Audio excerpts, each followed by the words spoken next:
고대한암병원 뇌신경센터 이찬영입니다. 오늘 말씀드릴 내용은 치매의 종류와 진단에 대해서 말씀을 드리도록 하겠습니다. 치매라고 하면 저번 시간에도 말씀을 드렸지만 우리가 일상생활을 잘 하시고 인지기능도 괜찮았던 분이 인지기능 저하가 어떤 병에 의해서 생기고 그로 인해서 일상생활을 못하게 되는 상태를 치매라고 말씀드렸습니다. 여기에는 그러면 어떠한 병에 대한 얘기는 하나도 들어있지가 않습니다. 그러면 그 얘기는 뭐냐? 치매라는 건 진단명이 아니에요. 예를 들면 열병과 같습니다. 열이 나세요. 그러면은 병원에 가서 물어보겠죠. 보통은 제가 왜 열이 나나요? 폐렴인가요? 아니면 상기도 감염인가요? 아니면 요로 감염인가요? 뭐 때문에 열이 납니까? 라고 물어보시겠죠. 근데 이상하게도 치매라 그러면 어르신 치매에 걸리셨습니다. 그러면 치매라는 병에 걸렸구나. 이렇게 생각을 하시고 어떠한 그럼 왜 치매에 걸렸는지에 대해서는 생각을 안 하세요. 왜? 치매가 그냥 하나의 질환으로 생각을 하시기 때문에 그렇죠. 사실은 치매라는 것을 이렇게 걸리게 할 수 있는 질환은 크게 잡아서 200가지에서 300가지가 넘는다고 얘기를 합니다. 그렇기 때문에 단일 질환이 아니고요. 그다음에 이 치매라는 용어 자체가 어떠한 증상을 얘기하는 것이지 결코 진단명을 뜻하는 건 아닙니다. 그렇게 되면은 우리가 치매라는 게 왜 걸렸는가를 알아야 되겠죠. 그거에 대한 이제 이야기가 될 수 있을 것 같습니다. 치매 크게 보면은 저렇게 이제 알츠하이머병, 노인성 치매라고 부르는 병입니다. 그래서 이제 알츠하이머병이 보통 50%에서 크게 잡으면 70%까지 나타납니다. 그리고 우리나라에 좀 많은 이제 혈관성 치매, 얘는 일종의 뇌졸중이라고 보시면 돼요. 그래서 작은 혈관들이 막혀가든 큰 혈관이 막히든 여러 가지로 해서 뇌 기능이 떨어진 상태, 이걸 이제 혈관성 치매라고 부릅니다. 그리고 또 하나는 이제 다른 루이소체 치매라는 게 있는데요. 알파시누클레인이라는 단백질이 망가져서 생기는 그러한 질환 소체예요. 그래서 얘는 원래 파킨슨병에서 유명한 겁니다. 근데 파킨슨병 비슷한 치매가 있어요. 그거를 파킨슨병도 있고 치매도 생기고 이랬을 때 우리가 루이소체 치매라고 부릅니다. 그래서 루이소체 치매가 있고요. 그다음에 적은 수이지만 굉장히 사회적 파장이 큰 전축두 치매가 있습니다. 왜냐하면은 좀 더 이른 나이에 생기고요. 얘는 굉장히 이상행동이 심해서 여러 가지 문제를 일으키는 그러한 질환이 될 수가 있습니다. 그래서 전축두 치매도 한 1에서 2% 정도를 차지하고 있습니다. 대신에 65세 이하에서는 원래 치매 인구가 많지 않잖아요. 그럼에도 불구하고 제일 많은 치매가 뭐냐 그러면 전축두 치매입니다. 예, 그리고 65세 이상에서는 알츠하이머병이 가장 많다고 보시면 될 것 같습니다. 그 알츠하이머병의 원인이 되는 그러한 것들이 있습니다. 뭐냐면은 베타 아밀로이드라고 하는 나쁜 단백질입니다. 얘는 원래 우리 몸에 존재하고 있습니다. 근데 얘가 보통은 이제 물에 녹아서 뇌척수액에 녹아서 사라지게 되는 기전을 갖는데 얘 뭔가가 문제가 생기면 물에 녹지를 않습니다. 그러면 단백질의 이제 구조를 보면 이렇게 알파 헬릭스 구조를 띠면 물에 잘 녹고 사라지게 되는데 이게 베타 병풍 구조라는 걸 띠게 되면 그렇게 이제 뭉쳐지게 되면 얘가 녹지를 않고 체내에 이제 쌓이게 되죠. 그래서 그 알츠하이머병이라는 것은 그러니까 베타 아밀로이드라는 놈이 베타 병풍 구조를 가지면서 쌓여진다. 얘가 그래서 시나일 플락, 그러니까 플락이라고 하는 노인반을 만들게 되면 그게 알츠하이머 병리에서 보이는 부분입니다. 그래서 그거를 발견한 분이 누구세요? 알츠하이머 박사입니다. 그래서 알츠하이머병이라고 얘기를 하는 겁니다. 그와 함께 또 하나의 이제 단백질 또 문제가 있어요. 뭐냐면 타우라는 단백질의 문제입니다. 그래서 베타 아밀로이드와 타우 이 두 가지가 알츠하이머병을 일으키는 병리가 됩니다. 얘네들이 점점 많아지면서 세포를 자꾸 죽이게 되고 그러다 보면 세포가 점점 뇌가 작아지게 되죠. 그게 제일 많이 이루어지는 곳이 바로 해마라는 곳이에요. 그래서 해마라는 곳은 기억을 담당하고 특히 최근 기억을 담당하고 있습니다. 그래서 컴퓨터로 보면 램 같은 거예요. 그래서 얘는 스위치가 나가면 없어져요. 근데 스위치가 있으면 기억을 하는 부분이에요. 그래서 이런 것들이 이제 망가지게 되면 들어와서 해마에서 처리가 돼서 여러 대뇌 피질에 기억이 다 들어가야 되는데 그런 과정이 무너지게 되죠. 그러면 어떻게 돼요? 되뇌 피질에 있던 기억력은 갖다 쓸 수 있어요. 즉 오래된 기억은 할 수 있지만 새로 해마에서 처리돼서 들어가는 기억은 없어진 거죠. 그러면 어떻게 돼요? 최신 기억이 없어요. 예. 하지만 옛날 기억은 맨날 그 얘기만 하고 앉아 있죠. 예, 계속 대뇌에 이제 저장이 돼 있으니까. 그래서 해마를 시작으로 점점 퍼져나가서 뇌가 전체적으로 망가지는 병이 바로 알츠하이머병이라고 보시면 될 것 같습니다. 그래서 이렇게 보면은 정상노인 저렇게 풍성하게 있었던 부분이 이제 초기 치매에 가면 해마 위축이 생기면서 해마라는 부분이 이제 비어가기 시작해요. 그다음에 말기 치매가 되면 전체적으로 뇌도 작아지지만 이렇게 해마도 굉장히 작아진 그러한 MRI 소견을 볼 수가 있습니다. 그래서 MRI 소견을 가지고 우리가 진단은 하진 않아요. 그러니까 MRI만 보고 당신 여기 브레인이 좀 작아졌으니까 치매네? 막 이렇게 생각을 하는 분이 있으면 그거는 잘못된 겁니다. 치매 진단은 여태까지 여러 번 반복을 해드렸죠. 그래서 일상생활에 있는 사람, 문제가 있어서 인지검사 막 시켰더니 기억력도 떨어지고 안 좋아요. 근데 MRI 찍었더니 이렇게 위축도 있어요. 그러면 알츠하이머병 치매가 맞습니다라고 얘기를 할 수 있지만 그냥 건강검진으로 머리 사진 찍어놓고 여기가 작아졌으니까 당신은 치매입니다라고 얘기를 한다면 그거는 잘못된 거겠죠. 예, 되게 많이 작아졌어도 치매 아닌 노인분들도 되게 많아요. 그렇기 때문에 그런 것들을 잘 생각하셔야 됩니다. 이렇게 이제 아밀로이드 프리커서 프로테인이라고 부르는데 아밀로이드 전 단백질이라는 거예요. 예, 얘가 이제 세포막에 다 붙어가지고 열심히 일을 하고 있는데 그래서 이제 알파 시크리타제라는 가위에 의해서 똑 잘려지면 그게 이제 물에 녹아서 사라지게 됩니다. 다 쓰이게 되면. 근데 이상하게 알파 시크리타제라는 게 기능을 잃어요. 얘가 반응을 안 해요. 그러면 잘못된 베타 시크리타제, 감마 시크리타제라는 다른 가위들이 와서 다른 부분을 잘라버려요. 그러면 얘가 뭉치기 시작해서 베타 아밀로이드가 점점 뭉치고 그게 플락이라고 하는 반을 일으키는 거죠. 예. 그래서 이제 저게 독성이 있다라고 얘기를 하는 겁니다. 그래서 이렇게 아밀로이드 플락도 생기고 신경세포 옆에 그다음에 이런 뉴로파이버리 탱글 타우에 의한 것들이죠. 그런 것들도 생기면서 세포가 죽어가더라. 이게 이제 알츠하이머병의 기본 병리가 되겠습니다. 그래서 이제 점점 의학이 발달하면서 이게 언제 시작하나 봤더니 예전에는 경도인지 장애가 딱 이제 기억력이 떨어지기 시작하면 아밀로이드하고 타우가 생기는 거 아닐까라고 생각을 했어요. 근데 사람들은 이제 다 갖다가 이제 쫙 이제 여러 가지 실험을 하면서 보니까 그걸 이제 또 찍어내는 기술들도 생기고 뇌척수액으로 이제 분석해냈네요. 그 전에는 돌아가셔야 부검을 통해서 알았는데 이게 점점 발달을 하다 보니까 살아있는 사람한테도 금방 이제 그 증거를 알 수가 있게 된 거죠. 그래서 했더니 경도인지 장애가 딱 됐을 때 보니까 이미 아밀로이드는 다 찼더라.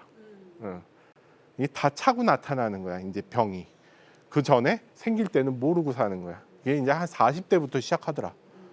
이런 식으로 이제 다 나오는 거죠. 그리고 타우는 그거보단 늦지만 역시 타우도 중간 이상 차고 나야 증상이 생기더라. 이런 일이 이제 벌어지는 겁니다. 그래서 이게 그러면은 그 전부터 치료해야 되는 거 아니야? 이런 이제 생각들을 하게 되는 거죠. 그리고 여러 가지 이제 치매 약제들이 개발되면서 이제 그걸 공격해서 없애도 봤는데 이미 치매에 들어간 사람들한테는 그렇게 큰 효과가 없는 거예요.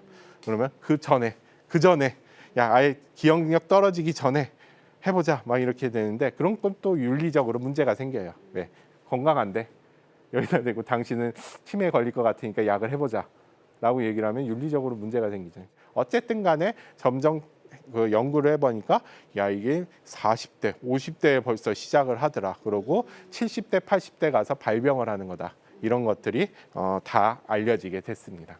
그리고 이제 알츠하이머병에는 그래서 초기부터 이제 후기로 갈수록 이러한 증상들이 생기게 되는데 저번 시간에 이제 말씀을 드렸던 내용이지만 초기 증상은 어떤 거라고 말씀드렸죠? 진압력 장애, 특히 이제 시간 진압력 장애, 몇 월 며칠인지 모르고 몇 시인지 모르고 밤인지 낮인지 구분 잘 못하시고 이런 것들, 그리고 또 최근 기억 장애, 이런 것들이 이제 알츠하이머병에서 사실 생기는 초기 증상이라고 보시면 됩니다. 그래서 이게 조금 지나가게 되면 그다음에 이제 중등도가 되게 되면은 이제 여기가 어딘지를 모르시게 되는 거예요. 그러면서 이제 들어오시면서 아유 처음 뵙겠습니다 하고 이제 딱 들어오시죠. 10년 다녔는데 이제 이런 일이 항상 벌어지게 되는 것이 이제 중증도 치매라고 보시면 돼요. 후기 치매는 이제 병원에 잘 못 오시는 경우도 되게 많이 있고, 그다음에 이제 가족도 못 알아보고 여러 가지 이제 진짜로 할 수 있는 일들이 거의 다 없어지는 상태. 이게 이제 후기 치매라고 보시면 될 것 같습니다. 이렇게 이제 알츠하이머병은 병이 그렇게 생기고 점점 진행돼야 나간다. 그리고 이런 것들을 말씀드린 이유는 나중에 이제 다음 시간에 배울 치료에서 이런 것들이 새로운 약들은 그런 걸 기반으로 해서 공격을 하게 됩니다. 그래서 이제 알고 계시면 좋고요. 그 다음이 바로 혈관성 치매입니다. 특징은 계단식으로 떨어진다. 그러니까 한 6개월 전부터 갑자기 안 좋아요. 그러면서 말도 좀 어눌해지고 이렇게 좀 팔도 잘 못 쓰는 것 같고 말씀도 잘 못 알아듣는 것 같고 이런 게 갑자기 생긴단 말이죠. 그러면 뚝 떨어졌죠. 그 다음에 또 유지가 되다가 그리고 3개월 전부터 또 이상해요. 뭐가 더 이상해. 막 감각도 좀 안 좋다 그러면서 또 이제 다른 증상이 또 생겨요. 그러면서 이제 거의 뭐 잠만 자고 움직이질 않아요. 뭐 이런 식의 그러한 증상들을 보이게 됩니다. 그래서 계단형으로 이제 뚝뚝뚝 떨어지더라. 물론 백질만 먹으면서 이렇게 되는 병들은 알츠하이머병처럼 보이는 경우도 있는데 이런 건 MRI를 가지고서 아니면 CT를 가지고서 병변을 찾아내고 그거를 감별하게 됩니다. 그래서 그런 것들을 우리가 혈관성 치매라고 부르고요. 문제는 혈관성 치매가 있어도 알츠하이머병 치매를 갖고 있는 경우도 많아요. 예, 그래서 혼합형 치매라고 부릅니다. 왜냐하면 두 가지가 거의 위험 요소가 같아요. 그래가지고 뭐 술, 담배 위험 요소가 되고요. 치매, 알츠하이머병에 문제가 되는 거 다 뇌졸중에도 문제가 됩니다. 그래서 그런 것들 공유하는 경우가 굉장히 많기 때문에 혼합형 치매가 되게 많다라고 보시면 될 것 같아요. 그래서 병리학적으로는 혈관의 장애에 의해서 세포가 프로테인이 막 잘못돼서 단백질이 모여서 죽어버리나 피가 안 가서 죽어버리나 똑같죠. 예, 결국은 인지 기능이 떨어지고 뇌가 나빠지는 거예요. 대신에 중요한 부분, 특히 움직이는 부분에 가서 맞아버리면 편마비라도 생길 텐데 그런 거는 없이 인지 기능만 계속 떨어지는 조그만 게 생기면서 이러한 경우를 우리가 이제 혈관성 치매라고 볼 수 있는 것이죠. 그래서 이제 진단을 이렇게 혈관성 치매, 특히 이제 백질 변성이나 이런 것들도 영향이 될 수 있기 때문에 그러한 것들을 많이 줄여주는 것들이 중요합니다. 그래서 수두증, 요것도 이제 치매를 잘 일으키는 거예요. 뭐냐면 뇌에 물이 차는 병이다. 이렇게 뇌실에 물이 가득 차가지고 이제 걷기도 못하고 인지 기능, 요 기억력도 떨어지고 소변 대변을 못 가려요. 이게 3대 증상인데 요게 이제 같이 오면서 생기는 겁니다. 요거는 왜 중요하냐? 치료가 가능해요. 그래서 수술을 해주시거나 이러면 정상으로 돌아옵니다. 그래서 이런 것들도 빨리빨리 찾아내서 우리가 치료를 해주는 게 굉장히 중요하죠. 만성 경막하출혈 같은 경우는 뇌가 어르신이 되면 좀 작아지잖아요. 그러면 많이 흔들려요. 그러면 거기에 이제 가고 있는 정맥들이 조금만 충격을 딱 줘도 거기서 탁 찢어지는 일이 벌어져요. 동맥이 아니니까 갑자기 확 저기진 않는데 서서히 차요, 피가. 그러면서 서서히 이상해지는 거예요. 옆에서 보면 뇌출혈 환자 같지 않아요. 치매 환자 같아요. 그래서 와서 해보면 이만큼 이제 피가 차 있는 거죠. 그러면 그것만 뽑아주면 정상이 됩니다. 그래서 그러한 분들도 빨리빨리 잘 찾아내서 해주는 게 좋아요. 그래서 이러한 것들이 이제 종류라는 거죠. 그래서 진단은 아까 지금 이제 계속 말씀하셨던 그런 것들입니다. 뭐냐? 뇌 영상 촬영을 해서 보고 인지기능 검사까지는 다 했잖아요. 그럼 영상을 찍어서 혈관성인지 알츠하이머성인지 다른 병인지를 이제 찾아내는 거예요. 그게 이제 병원에서 하는 거죠. 거기에 여러 가지 치매를 일으킬 수 있는 것들 뭐냐? 당뇨도 뚝뚝 당이 떨어지면 치매를 일어날 수 있어요. 갑상선이 안 좋아도 치매 일어날 수 있어요. 혈압이 너무 심하면 혈관성 치매 같은 걸로 치매가 일어날 수 있어요. 그래서 이런 것들에 문제가 있는지 없는지를 다 확인을 합니다. 인지기능 검사로 여러분이 병원에 가시면 가장 많이 하는 게 간이신경 검사, MMS이라는 검사예요. 그걸 해야만 또 보험이 적용이 되기 때문에 여러분들이 다 하시게 됩니다. 그래서 가면은 맨날 물어보시는 거예요. 비행기 한 필터나무 또 하나요? 뭐 이런 식으로 이제 오시는 그러한 것들. 그다음에 CDR이라 그래서 이것도 역시 보험에 적용이 되기 때문에 온 국민 치매 인구들이 다 하고 있어요. 이러한 검사들을 간이 검사라고 하고 거기에 더 이제 붙여서 깊이 들어가는 검사들도 많이 하게 됩니다. 대신에 이제 MMSE만 하고 치매를 진단하시는 경우가 있는데 그러면 절대 안 됩니다. 왜냐하면 MMSE는 30문항 물어보는 간이 검사예요. 즉 그게 이제 예전에는 치매안심센터에서도 그냥 선별 검사로 이제 많이 쓰였어요. 지금 시스트라는 걸로 바뀌었지만 그래서 이제 이런 것들은 선별 검사로서의 의미가 있는 것이 절대 치매를 진단하는 그런 검사들은 아니다. 그래서 더 깊이 들어가는 검사들이 필요하다라는 걸 알고 계시면 됩니다.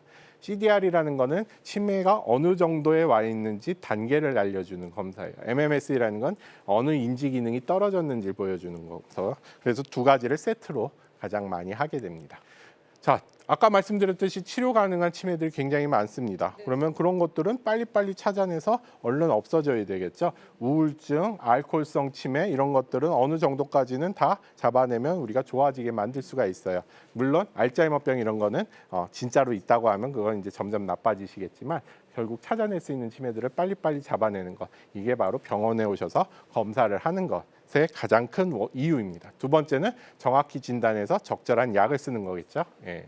아까 말씀드렸던 아포리포프로테인 입실런이라는 또 유전자입니다. 얘가 이제 갖고 있으면 부모님이 갖고 있으면 그걸 갖고 있을 확률이 50%. 그다음에 만약에 부모님이 두 개를 다 갖고 있다. 유전자는 쌍으로 있잖아요. 그러면 올 확률이 100%죠. 예. 그리고 부모님 두 분 다 갖고 있다 그러면 두 개 다 받을 확률이 100%가 되는 거예요. 그러면 거의 90% 이상이 알츠하이머병 치매에 걸리게 됩니다. 예, 굉장히 강력하죠. 하나만 갖고 있으면 한 두세 배 정도 이제 알츠하이머병에 잘 걸려요. 알츠하이머병 보통 8% 이렇게 얘기했잖아요. 그러면 두세 배면 한 30% 정도는 치매에 걸릴 수 있다. 이렇게 되는 거죠. 그래서 이런 유전성 치매들도 있습니다. 그래서 이제 MRI, CT 같은 걸로 감별 진단하고 그다음에 저런 혈액 검사들로 이제 치매를 진단하게 되고요. 그래서 MRI를 찍으면 이렇게 이제 측두엽에 위축이 있는지 아니면 해마에 위축이 있는지 아니면 부해마에 위축이 있는지 아니면 다른 백질 이런 데 변성이 있는지 뭐 이런 것 벤트리클은 커지지 않았는지 뇌실은 커지지 않았는지 이런 걸 다 해서 우리가 이제 어떠한 진단명을 이제 붙여주게 되는 겁니다. 요새는 이제 PET라는 검사가 이제 활용화가 되고 있어요. 그래서 FDG PET이라는 거는 암 환자분들 전신 PET 찍는 거 아세요? 퍼졌나 안 퍼졌나 볼 때? 예, 당이 어디서 많이 소모되면 거기가 까맣게 나오는 거예요. 그래서 여기 갔구나 하는 건데 요건 머리만 찍어내는 겁니다. 그래서 이제 뇌에서 요 부분에 가서 당이 안 쓰여요. 그러면 기능이 없는 거겠죠. 그러면 치매라고 보는 겁니다. 그래서 이제 알츠하이머병은 여기가 나가고 전두엽은 여기가 나가고 이런 식으로 이제 저기가 되게 돼요. 여기서 이제 더 나가서 또 이제 아밀로이드 펫이라는 게 이미 상용화가 돼 있습니다. 그래서 내가 머릿속에 아밀로이드란 단백질이 있는지 없는지까지도 전부 다 PET 촬영으로 알 수가 있는 시대가 됐어요. 보통은 65세 이하의 치매가 있을 때 이게 진짜 알츠하이머병 맞는지 아닌지 아니면은 진짜 심한 치매가 있으실 때 이게 문제가 있는지 없는지 이런 걸 볼 때 많이 사용을 하고요. 또 연구용으로 많이 사용을 합니다. 그래서 이제 이런 것들 그러한 검사들이 있다는 것을 알 수 있고요. 그다음에 병원에 가시면 또 큰 병원에 이제 PET 장비가 있는 큰 병원에 가시면 이런 이제 굉장히 최첨단의 검사도 받으실 수가 있다라고 보시면 될 것 같습니다. 경청해 주셔서 감사합니다.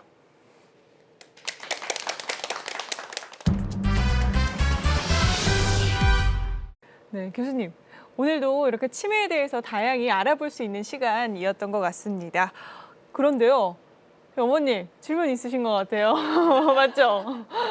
평상시에는 별 인지가 없어요. 평상시 생활을 워낙 잘하시는데 검사를 딱 했더니 혈관성 치매가 나왔어요. 그러면은 이걸 계속 검사를 하고 그걸 어떻게 이게 진행이 되는 건지 그게 되게 궁금하거든요. 나는 생각 없는데 검사를 해 혈관성 치매가 나왔다. 그럼 굉장히 당황할 텐데 그걸 어떻게 관리를 하다니? 예, 아무래도 환자분이 굉장히 초기이신 것 같아요. 왜냐하면은 우리가 여태까지 배워왔듯이 치매라고 하면 사실 환자와 보호자가 이상을 호소를 하셔야 되는 거죠. 그러니까 나는 괜찮은데 의사가 나보고 치매라 그랬다 그러면 약간 치매 진단에 문제가 있던지 아니면 조기라서 너무 처음이라 잘 모르던지 이 중에 하나겠죠. 혈관성 치매 같은 경우는 아까도 말씀드렸더니 뇌졸중이 원인이 되는 경우가 굉장히 많습니다.